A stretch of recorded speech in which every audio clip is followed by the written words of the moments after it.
Hello everyone watching this video. I recently took and passed CompTIA's SK0005 Server Plus tests, and thus I have decided the first video on my channel should be about the materials I used to study for it, as I don't see many other videos out there on Server Plus. There was 5 major things I utilized to study for Server Plus, those being CompTIA's Exam Objectives PDF, Lachance's Server Plus All-in-One Exam Guide, Official CompTIA Server Plus Student Guide, Exam Topics, and a 4-day-long boot camp. That's a lot of different things I did. I don't personally believe you'd have to do all of them to successfully pass, especially not the boot camp, but I'll go through each one regardless for you to pursue at your own discretion. So Server Plus is obviously a CompTIA cert, and with CompTIA certs, you can almost always find an official PDF going over the specific objectives for the exam, Server Plus included. Passing score for the test is a 750, and you get a total of 90 minutes.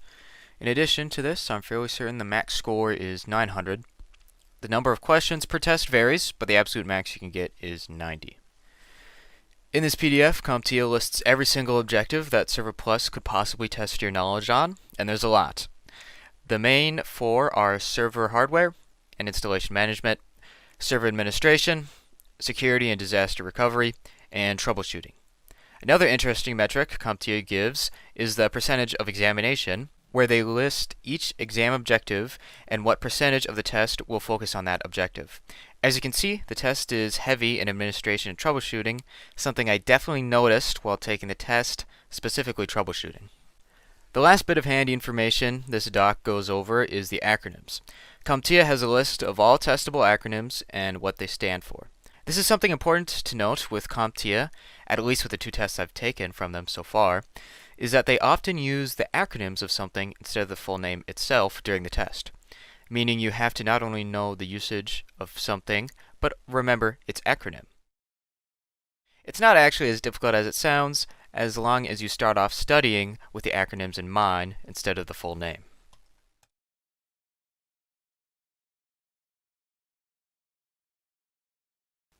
Next up is Lachance's Server Plus All-in-One Study Guide.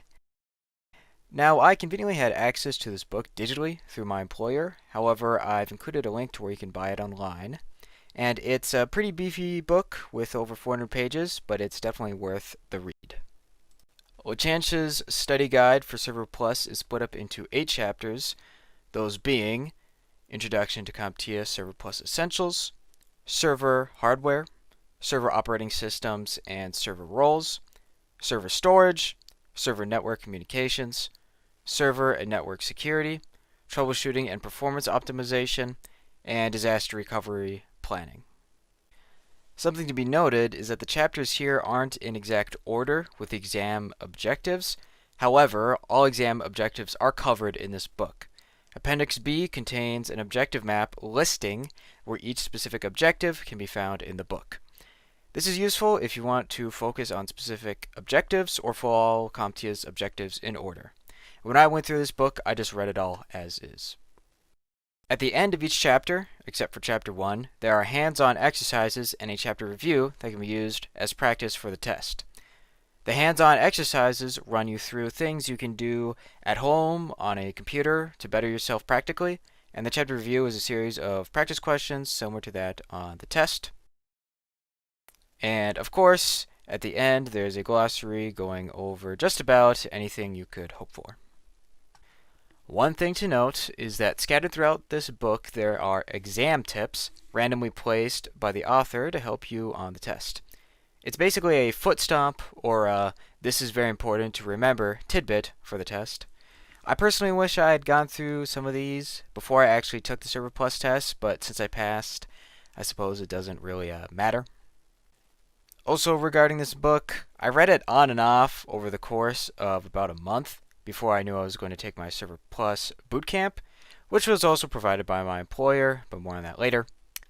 I started off taking a lot of notes at the beginning of the book, but I later slowed down my note-taking as I realized this book was very information dense. They got into the nitty and gritty of seemingly every detail, which isn't necessarily a bad thing, but definitely filled up my notes with a lot of filler stuff that could have been focused on the bigger picture. And one more thing that I forgot to go over, but is also covered in the all-in-one study guide, is that there used to be a CompTIA server storage cert, and that cert was combined into the Server Plus cert. So you'll notice if you go through all these courses and whatever, and you study for Server Plus, is that there's a lot of stuff on server storage, which makes sense already since it's a server cert, but it deals a lot with storage, especially with RAID. So that's why there's a whole chapter in this book just on server storage.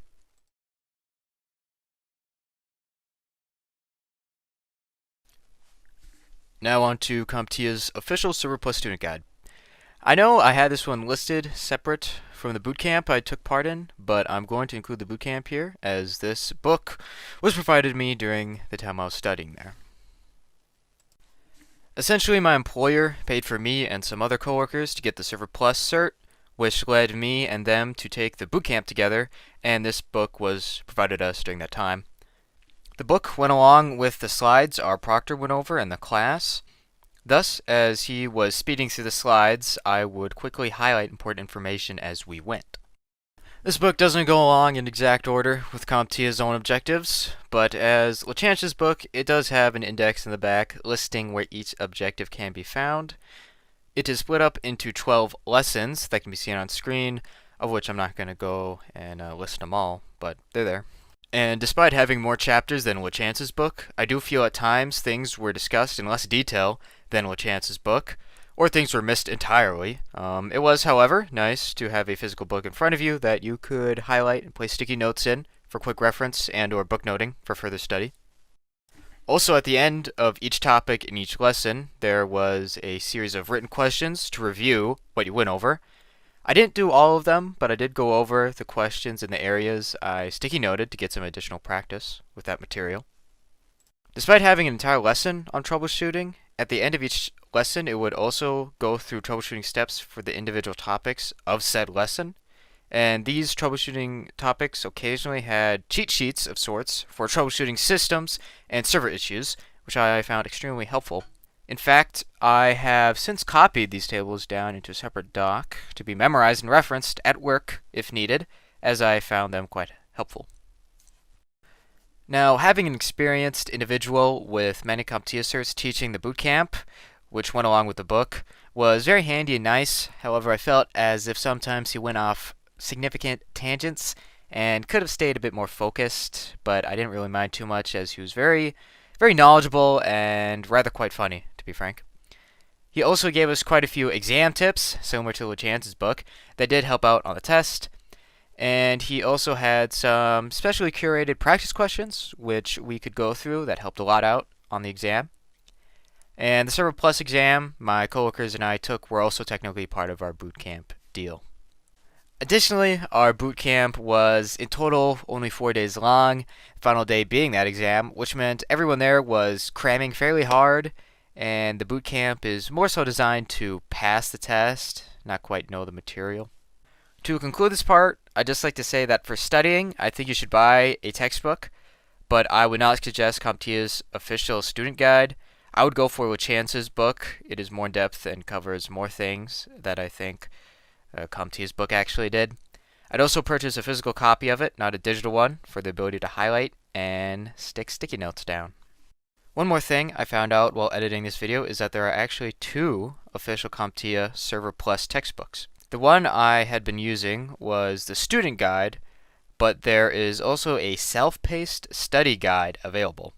What the direct difference between the self-paced study guide and the student guide is, I don't know for sure, but I assume the self-paced one is designed for you to teach yourself, and the student guide is designed to go along with the bootcamp.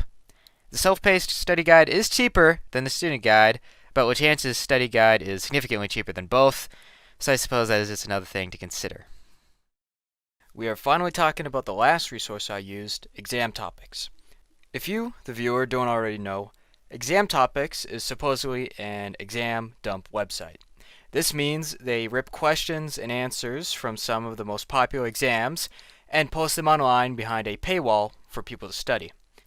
I say supposedly because while the exam topics page says 94% of students found the test questions almost the same. It is at absolutely best just that, almost the same. While I was taking this exam, I definitely encountered questions that were similar to exam topics or regarded the same technology talked about on exam topics, but none of it was the same. Now, perhaps that's because I only used the free 100 questions or so they had available, not the full 400 plus questions behind their paywall, but regardless, it was good practice, which is what I'd exactly use it as, practice. Instead of trying to memorize the questions on exam topics itself, just practice them and study the material. The reason why I single out exam topics and not any other Server Plus practice website or page claiming to be an exam dump is because of exam topics discussion tab. Discussion tab is where people actually discuss and vote on their answers, and the vote I find to be more reliable and accurate than exam topics pre-chosen answers. So there's some pretty useful information in these comments, and I found that debatably they are sometimes more useful than the practice question itself. Of everything I listed and studied, this is what I'd personally suggest you to do. I would first buy Lachance's all-in-one study guide and read it through its entirety, doing so preferably with a physical textbook. This is so that you can highlight information you find important and sticky note stuff you want to go back and study later. Make sure to also write in some form of notes what you highlighted to reinforce that knowledge, and always study with the acronym in mind, not the full term. I'd go through all the questions in Lachance's study guide as well. Once you're done with all that, I'd suggest going through exam topics a couple of times, using their questions as practice, not memorization. I personally would not buy their full repository of questions, but that's up to you. Go through those discussion tabs on questions you find confusing, and then perhaps review Lachance's exam tips the day before taking the exam. If you do all of that within a month or less, I'd wager you are more likely to pass the exam than to fail it. With all of that in mind, I'd just like to give one last piece of advice. Stay prudent, retain justice, be fortitude, retain temperance, stay faithful, stay hopeful, and be charitable. Amen, and God be with you.